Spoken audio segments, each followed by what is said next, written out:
this is you, you should probably consider watching this video. And even if it isn't, you might learn a few things just by sticking around.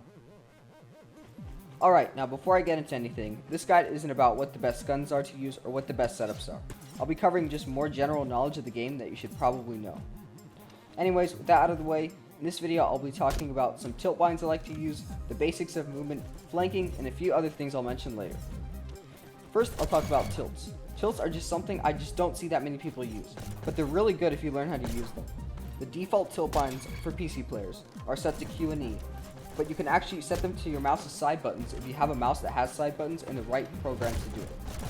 I'll go over it in a sec, just watch this next piece. Now I'll show you how to bind your tilts to your mouse side buttons. I'm using Corsair as an example, but you can do this with other different types of mice. First, find your mouse and click Key Assignments. Go down to the bottom left and click the yellow plus sign twice. It should say New Assignment 2 and New Assignment 1. Click New Assignment 2 and find the remap option, then click Keyboard. You should get an empty square with the question mark. Click on the square and hit forward mouse button. Now go down to this keyboard and choose a key you don't use. I don't use the U key, so I'll choose this. Now go back to New Assignment 1, find the remap option and keyboard. You should get the same empty square. Click on it, but this time hit back mouse button. Now go down to the keyboard and pick another key you don't use. I don't use H, so I'll choose this one. With this, your tilts should be binded to your mouse side buttons. Now I'll show you how to equip them in-game. Now log into your game and go to Settings. Find the lean right and lean left options. Lean left is going to be your forward mouse button. Lean right is going to be your backwards mouse button. Pick lean left and pick the key you chose. My key was the U key. Do the same for lean right. For that one I chose H. Now go back and go into game and you should be able to tilt with your mouse side buttons. Now I want to talk to you about general map knowledge. Knowing the map is a really important part of any shooter game, and Bad Business is no different. Now that private servers are free, just get on one, put on some music, and run around the maps for a little. Learn where the vantage points are and find some areas that you can use to flank. Take your time exploring every map so you won't wind up dead with no idea where you got shot from. Knowing your map will help you find the best way to escape if you're getting chased down by a kid with an AR. Alright, now it's time for the movement part of this video. Movement is what makes a really good Bad Business player. Now I'm not going to show you any crazy advanced techniques, but I will show you the basics that you need to know. The first part about movement is always holding down your sprint key. You want to do this because walking is too slow and it leaves you open to being gunned down by anybody that sees you. Once you get used to holding down your sprint key, you can start adding slides into the mix. You want to hold down your sprint key and slide. Once you get used to this, start doing it faster. You want to keep doing this until you can slide and sprint at almost the same time. After you get used to this, you start adding jumps. To do this, you want to be holding your sprint key, you want to jump and then slide. So, sprint key, jump, slide. Until it looks like this. This makes you really hard to hit, and it can be the difference between you dying and you getting a kill. Alright, I split the movement part into two pieces so I could talk to you guys about super jumping.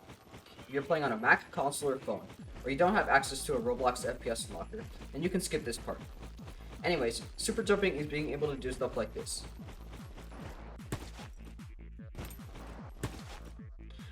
Now, the reason you want to learn how to super jump is because you can do stuff like this to your opponents. Here, I'll play a clip.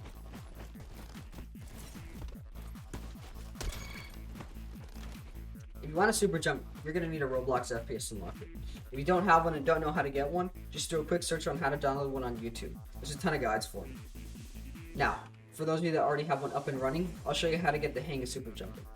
I'm going to be using the 3 boxes as an example because they're easy to super jump off of. Alright, first you're going to want to come up to the box, and you want to prone in front of it. Then put your fingers on your W and Shift key, but don't hit them yet. Now, once your fingers are ready, you're going to hit W and Shift at the same time and then space right after. So W, Shift, space. W, Shift, space. So W, Shift at the same time, then space. So W, Shift, space. And that should vault you over. You might not get it at first, but with some practice, you should be able to get the hang of it. Just run off in Area 51, Legacy are both pretty good maps you can practice super jumping on. And it's not just the boxes you can do it on, you can also do it on other things. Here, I'll show you. You can actually super jump off this wall. Just prone W shift jump, and you can fly over this part right here. Alright, now I'm going to show you different ways to attack your opponent. I'm going to be using Legacy Brazil since I think this is the easiest map to show this on. Okay, let's say you spawn on this side of Legacy Brazil. What most people try and do is they run out through here and immediately try to go up those stairs to get to the enemy spawn.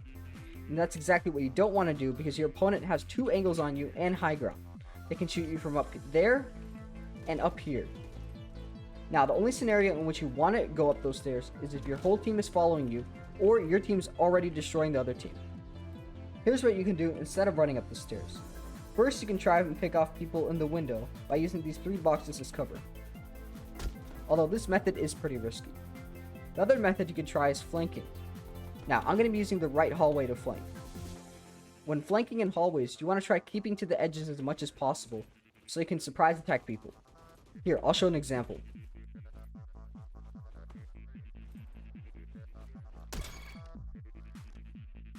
Alright, now that you're in enemy territory, you can either go down that hallway and go left, straight to spawn, up this ramp to pick off people going to the windows, or you can take this hallway to get people that are already at the windows. Remember to hug the edges so people don't spot you and ruin your flank. Now, you can do this on any map, but overall just don't go walking down any paths with no cover to the enemy spawn, because at that point you're just a free kill. Now, I'm going to go over one of the features I think is most important in this game. It's these 3 boxes. They may not look like much, but in my opinion they are one of the best ways to outmaneuver your opponent. You can use them as cover when you're getting chased and use your tilts to outmaneuver your opponent. If you have access to super jump, you can also just vault over them. You can also just go crazy and run erratically around them to confuse your opponent. The last part I want to talk to you about is a few tactics you can use to get kills and avoid getting killed. The first tactic I want to go over is the surprise attack. This one works best if you're using a gun that can one-shot or throwing knives. How it works is after getting shot or spotted by a nearby enemy, most of the time they will try to chase you down. Once they chase you, you want to immediately duck behind the nearest wall and peek out and kill them. They won't expect it because usually people just keep running away. Here's how it works.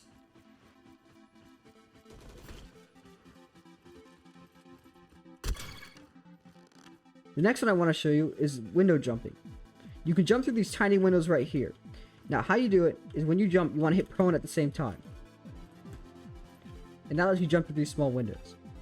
These small windows I've found to be very useful when getting away from opponents.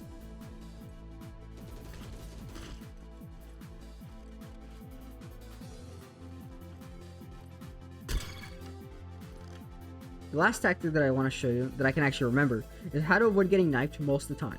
Alright, so let's say you're in this window over here, when all of a sudden someone runs up to you and knifes you once. You want to run away and use your slide's momentum to turn around and kill them. The momentum from your slide should give you just enough time to turn around and kill them. Hey, if you made it to the end, comment down below if I forgot something or you want me to cover something else. But other than that, don't forget to subscribe.